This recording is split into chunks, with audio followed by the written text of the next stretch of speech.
Court is now in session. All right. Good morning, ladies and gentlemen. We're here in the matter of Scott Lee Peterson, case number SC 055500A. May I have counsel state their appearances, please, starting with the counsel for the people. Good morning, Your Honor. Paula Mitchell, Los Angeles Innocence Project for Scott Peterson.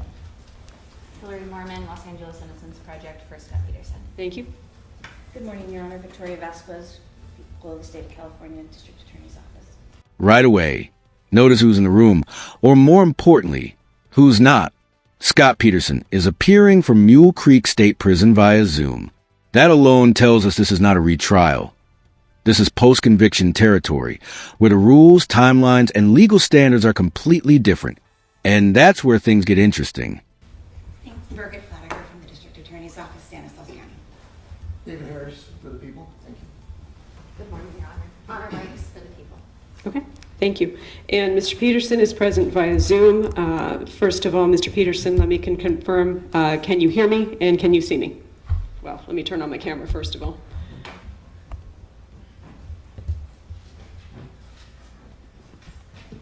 And we will unmute.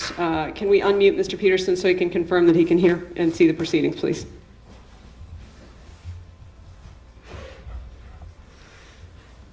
Mr. Peterson appears to still be muted. Can somebody at the Mule Creek's end please unmute so that we can confirm that he can both see and hear?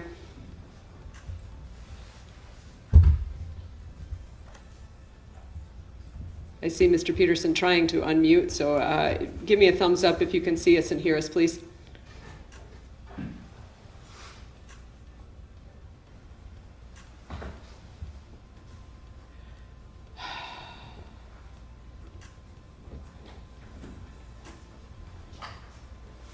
Do we have the number from Mule Creek, and can we call somebody and see if they can?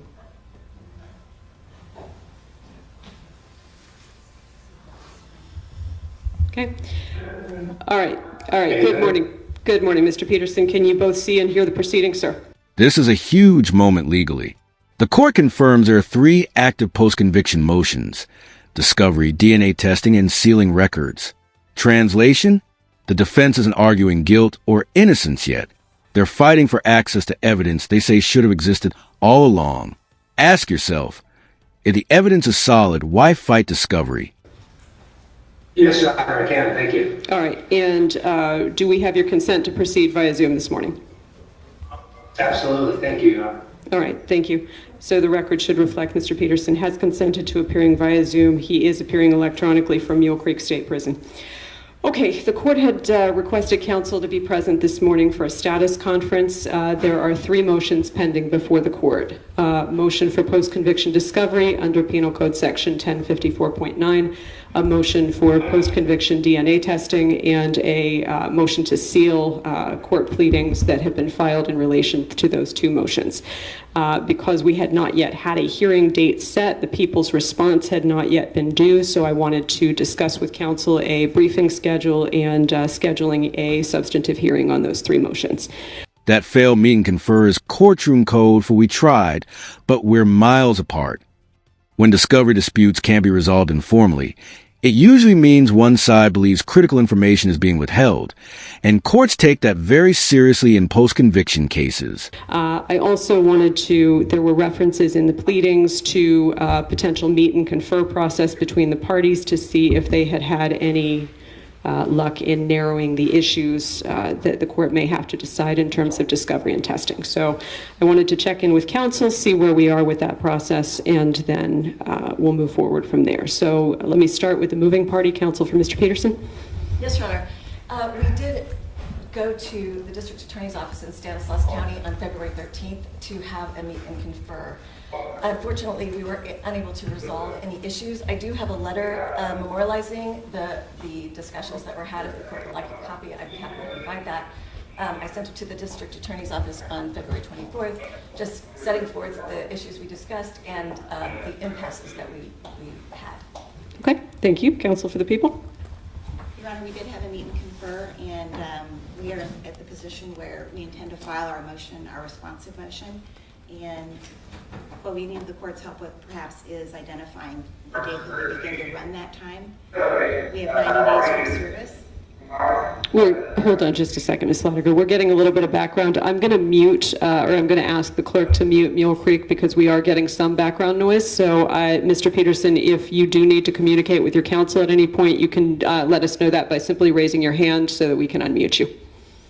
Okay, thank you. Go ahead, Ms. Lotiger. Thank you. So we received the motion with all the attachments on January 9th. The AG's office, which also needed to be served, received the motion with the attachments exhibits on January 23rd. So we will be ready to file our response by 90 days from either of those dates. We're looking at either April 22nd from when the AG was served or April 18th from when we were served. Okay. And so if that's going to be when you're going to be filing your responses or when you're going to be ready to file your responses, how much time would Mr. Peterson's counsel need to then file any replies? Your Honor, we would ask for 2 weeks. Okay. Can I just inquire, we were given somewhat mixed signals at the meet and confer concerning whether the district attorney's office intends to file a blanket opposition to both motions or whether there are some specific items that they will be objecting to and others that they will not with respect to the discovery motion.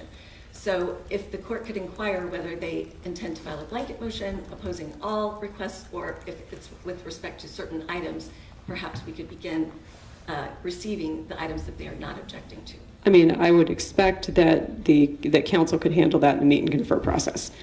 So the people are entitled to an opportunity to respond. They can decide what the scope of their response is going to be. If you're going to need 2 weeks to respond to that, then I will set a hearing that contemplates that you will have time to file a reply and I will have time to read all of the pleadings before we have the hearing. So Here's where the legal chess match heats up. The prosecution is asking for more time, citing thousands of pages of records. The defense says, you've had these materials for years. This isn't just about scheduling. It's about whether delays could undermine a 6-month appellate deadline. Time here is evidence. let's see. If the people are looking at being ready to file their responsive pleadings by the 22nd of April, and counsel's going to need at least 2 weeks for the reply, then that would put us with a briefing finishing somewhere around May 6th. So we would be looking at a hearing. I'd like at least 2 weeks to review the last of the pleadings, so somewhere on or after the 20th of May. Your Honor, if I might, Yes. in terms of the timing of our response, I was speaking specifically about the DNA motion. Mhm. That we'll be ready to respond to that on that date. Okay. And then we would ask for an opportunity to file a response to the discovery motion as well, and we would ask 90 days from the date we file the DNA motion to respond to the discovery motion. Is there a reason that you need an additional 90 days beyond for the discovery motion, or why they can't go in parallel, Ms. Lotiger? Yes, Or Your Mr. Honor. Harris? Yes. As the court may have already seen in the pleadings, the defense pleadings in this particular case, specifically for the DNA motion, is 142 pages of pleadings, plus over 880 pages of exhibits that are attached. The exhibits came to us later than the initial pleadings, and so that's been one of the delays for us, having to go through each of those particular exhibits. The statute for the DNA motion does have a 90-day deadline. The statute for the discovery does not have a deadline. It's been interpreted by the court to be a reasonable time frame. Okay. We think that the DNA motion would also assist, having that resolved would also assist in some aspects as to the discovery motion, because specifically in the statute it says that the two do not work necessarily in conjunction. Right. Also, the discovery motion itself is another 62 pages with a large volume of exhibits for that as well. So we've been concentrating on trying to get the DNA motion, which does have the deadline done. A lot of the materials that we will have in the DNA response will be applicable to the discovery, but we just think a reasonable time period based on the size of these motions, it's not unreasonable to ask for another period of time.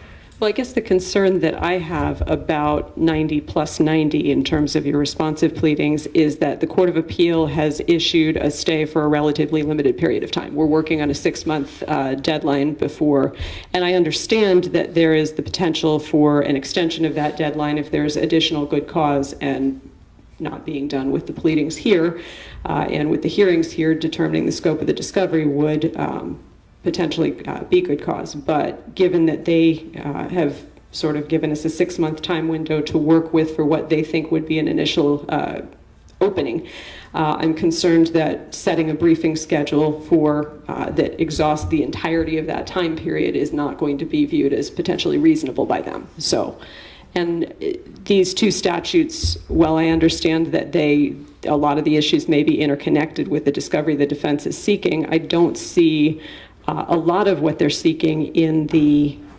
1054.9 motion appears to me to be in the nature of file reconstruction. Some of it not so much, but there are things where essentially they're asking for missing bait stamp numbers and other things that are referenced in reports that they already have. I don't understand why that couldn't be worked on in parallel. That's what I'm still waiting to hear. So if the people want to address that, I'd be happy to hear any argument on it. Yes, Your Honor. One of the things as it relates to the discovery motion, there was a couple of issues. One is we believe it to be issue preclusion. For in fact, there has already been a previous 1054.9 motion that has been brought, has been litigated, and resolved primarily against the defense back in 2011, 2012. So because of that, we have to go back and we have to call out what has previously been dealt with, and that's requiring us, again, to go back through things that are not necessarily in their materials, but it's in the court record. We also believe that a lot of these items have been raised and litigated as part of the initial appeal and also litigated as part of the first habeas. So because of that, and unfortunately we will be providing to the court or asking the court to take judicial notice of the petition that was there because a lot of these issues have been raised and have been adjudicated. So because of that, there's a lot of back and forth from the record, and there's going to be a large amount of reading for both sides. Okay. That brings up another point. The defense did make a request in the initial round of pleadings for the court to take judicial notice of the entirety of the trial court file, the entirety of the direct appeal, the entirety of the habeas proceedings, and all of the Supreme Court proceedings, including all the pleadings. Is there any objection to that request from the people? There is as to some portions. We have a portion of it in our response to the DNA motion to address that. But okay. Basically for the court, anything that is part of the record of the case that has been adjudicated, we have no objection to that being taken judicial notice of because it's the law of the case in a sense. What we do have a complaint about is there's a request from the petitioners that the court take judicial notice of their pleadings in these new proceedings. Those are hearsay, and just because they've been filed does not make them admissible. So because of that, we will be objecting to those portions of their request, but the fact that there is a new petition and the previous court proceedings, those we don't have any objection to for judicial notice. Okay. The reason I inquired was because since you had referenced that there were other parts of the file that you were going to be asking the court to take judicial notice of, I thought we might be able to get at least some of that out of the way. But if it's going to be covered in your responsive pleadings, I will wait to rule on any request for judicial notice until I see what the scope of the dispute is. All right. So let me hear from the defense on the proposed briefing timing and timing of potential new hearings. Yes, Your Honor. We provided a very, very detailed informal request for discovery on November 14th, 4 months ago. So the district attorney's office has known for 4 months. Listen closely to this argument. The defense claims these aren't fishing expeditions. They're pinpoint requests tied to missing police reports, audio, and video evidence. If that's true, and those materials were never disclosed at trial, that raises a serious constitutional question. Would missing evidence have changed the outcome? Which specific items of discovery we are requesting. We gave them references to Bates pages. We gave them references to where in the police reports the items we're requesting are referred to. We were very, very specific. We spent a lot of time trying to suss out what frankly are very alarming deficiencies in the discovery that was provided to the defense at the time of trial. Those are the items we're requesting. I agree it should not take 180 days for them to locate those items and provide them to us. The defense was entitled to those at the time of trial. Mr. Peterson has been waiting 20 years to find some of these police reports and audio recordings and video recordings that should have been provided. So I don't think that the nature of the requests, it's not a fishing expedition. They're very precise, they're very specific, and we believe that they are probably very easily accessible. So we would ask that they begin providing the discovery that we are entitled to under 1054.9. The prior 1054.9 that Mr. Harris referenced does not include what we are asking for. It related specifically, almost exclusively, to expert materials and other evidence that is not included in our motion. So we are eager to get our investigation underway and completed. The Court of Appeal did give us a very short time period within which to conduct our investigation.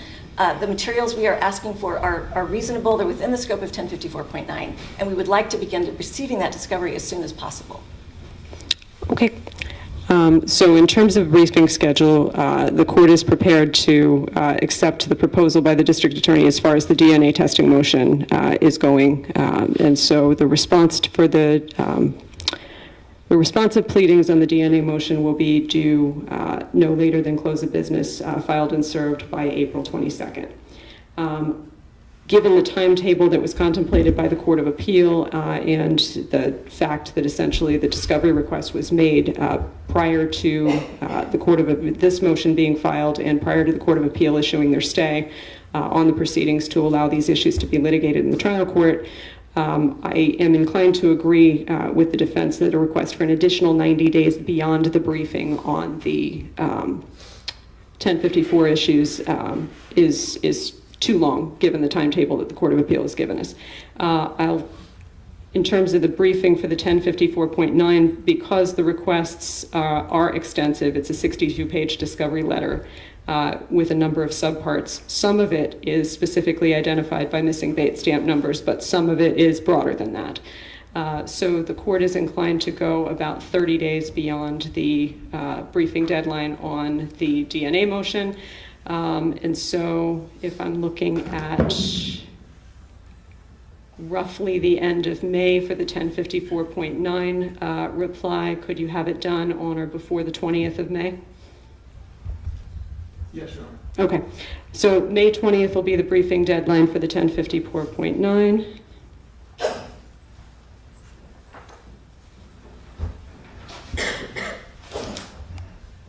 All right, and then with the, so if you're looking for at least 2 weeks for the reply, Ms. Mitchell, that your reply will be already done on the DNA before you get the responsive pleadings on the 1054.9. How much time do you contemplate you'll need for a reply on the 1054.9? We could file our reply by June 3rd. Okay, so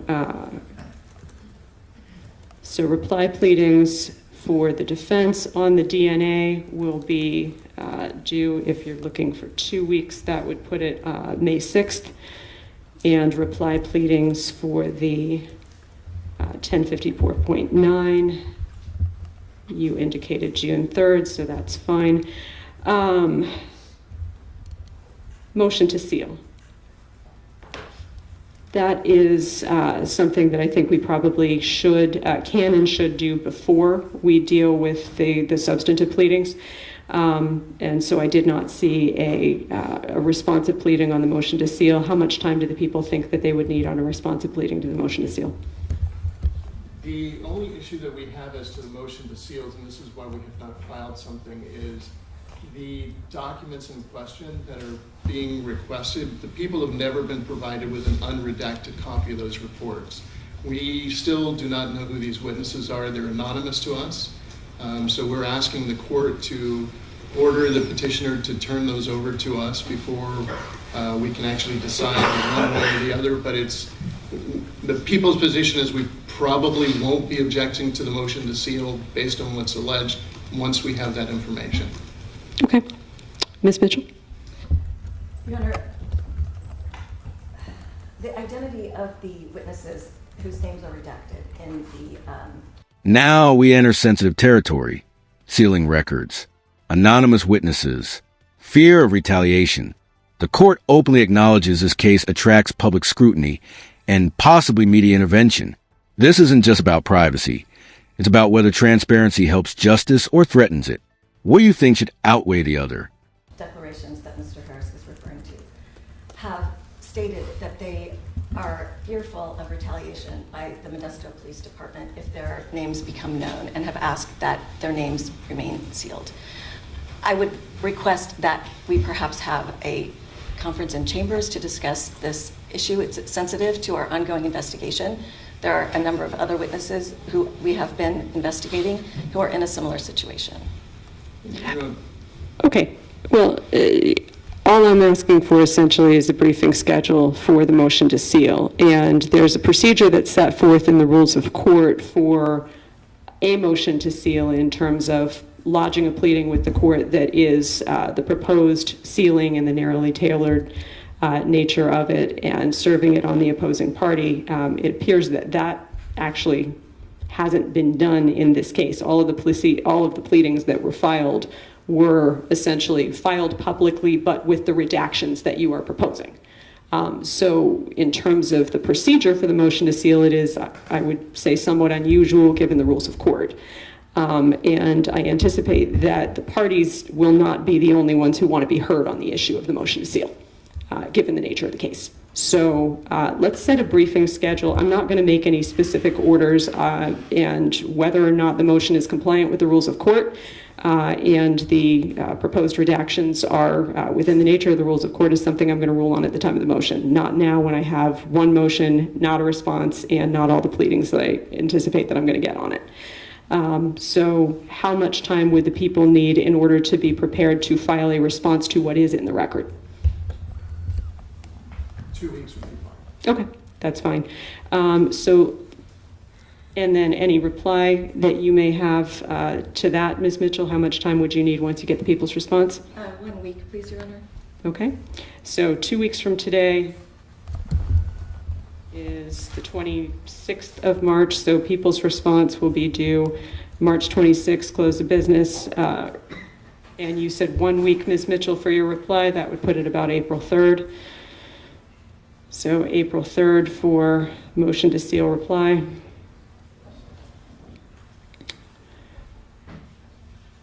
And we will need to set, let's set a hearing date on the motion to seal, and then hearing dates on the DNA and the 1054.9. The hearing date on the motion to seal can be earlier, so that'll be, we'll do that first. Proposals from counsel if we're looking at April 3rd for the close of briefing, and the court will need about a week to review on the motion to seal. So anytime after April 15th is fine. What's counsel's preference?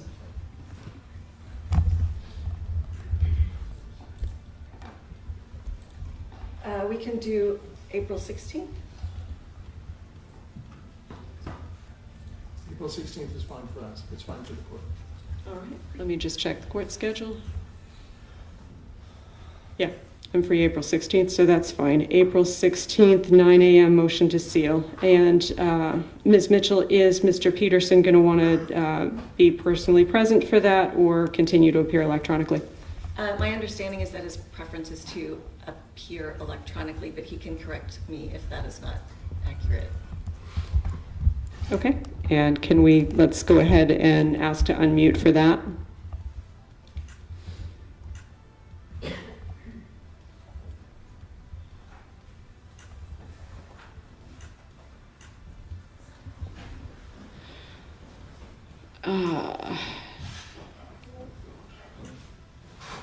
Still muted.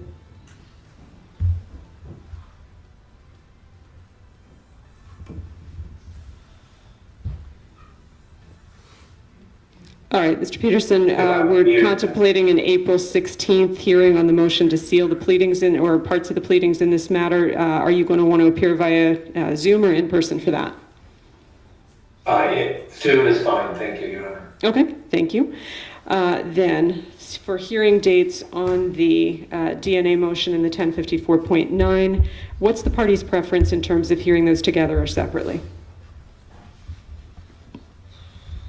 Your Honor, we would prefer to have the DNA issue resolved as soon as possible so that if there is going to be testing ordered, we can get that started.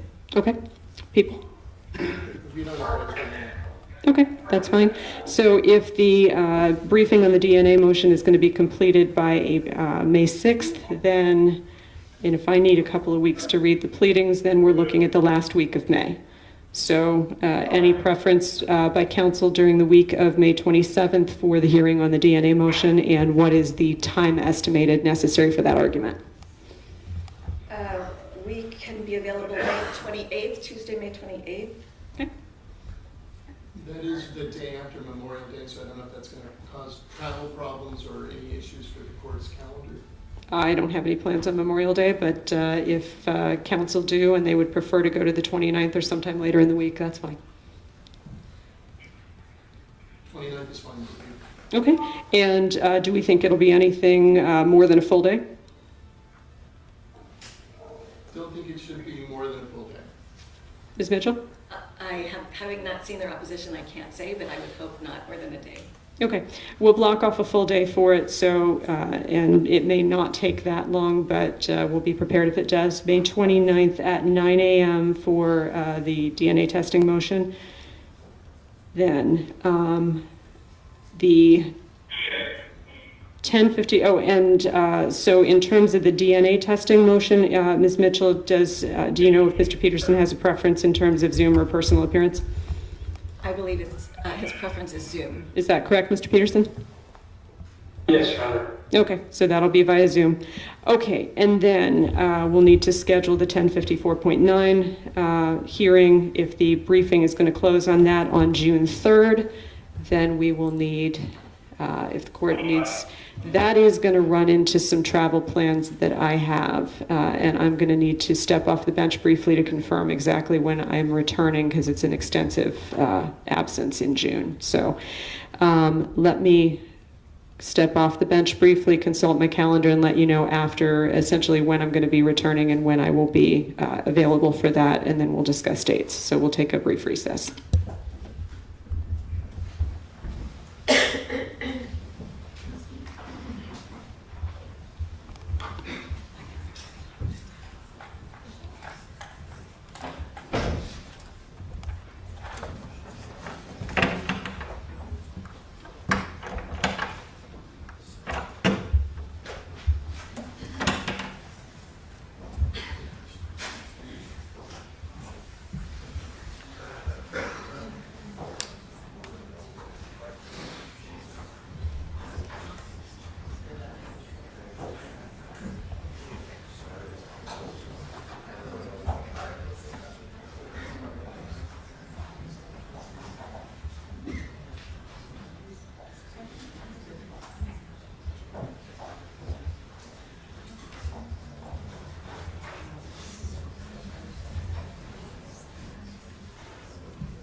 So in terms of the court's availability for the 1054.9 motion, I'm going to have to go until after July 1st.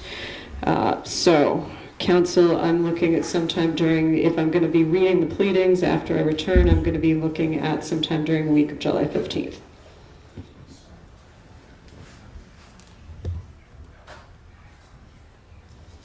We can be available July 15th, Your Honor. Okay. Anytime's fine. Okay. July 15th, 9 o'clock. And in terms of your client's appearance preference, Ms. Mitchell, also Zoom or in person for that one? I believe so. Okay. Mr. Peterson, is that correct?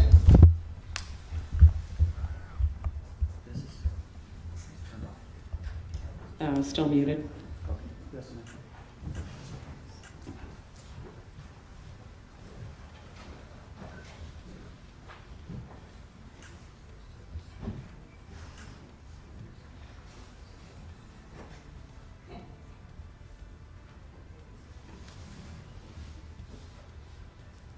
All right. Yes, Your Honor. Okay, thank you. Last housekeeping matter, the court did, to the court's department email, receive an ex parte communication from apparently some kind of a spectator. I read about one sentence of it, enough to realize it was an ex parte communication, did not read any further, and counsel have been provided, as I understand from the clerk, copies of that email. Did both counsel receive it?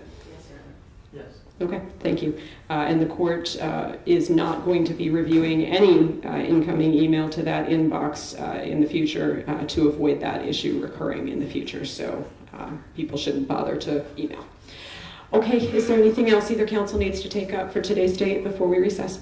I have one question, Your Honor. Yes, We Ms. have Mitchell. received a number of inquiries from members of the press and the media asking for copies of the motions we filed. We have not provided anything to anyone in the media or the press. Apparently, they are not on the court's website, and so I'm just asking for guidance. Is there any issue with us providing the motions, or is the court planning to put them on the website so they are available? I don't have any plans in that regard while the motion to seal is pending, at least, and I have not made any orders about what counsel may or may not do in terms of their communication with the media. Thank you, Your Honor. Okay. Your Honor, if Yes. the people can make a suggestion, one of the things that Judge DeLucchi did during the trial because of the media attention and not wanting to be distracted by additional requests that would come in from the media once a motion was filed, his position was that he would take the motions filed by either side and he would hold them from being put on the website or from public filing until the other side responded, because a lot of times that resolved some of the issues or questions that may have arisen. So we would suggest that might be a possibility here as well. The difficulty, and I think part of this, Mr. Harris, is that the court's filing procedures have changed since Judge DeLucchi was the file. We don't have a lot of control over when things come in now because it's all electronic filing. So I don't actually see it until the clerk's office processes it. So while I appreciate the suggestion, it's not consistent with our mandatory filing procedure. So thank you all. Okay, we'll be in recess. Thank you. Your Honor.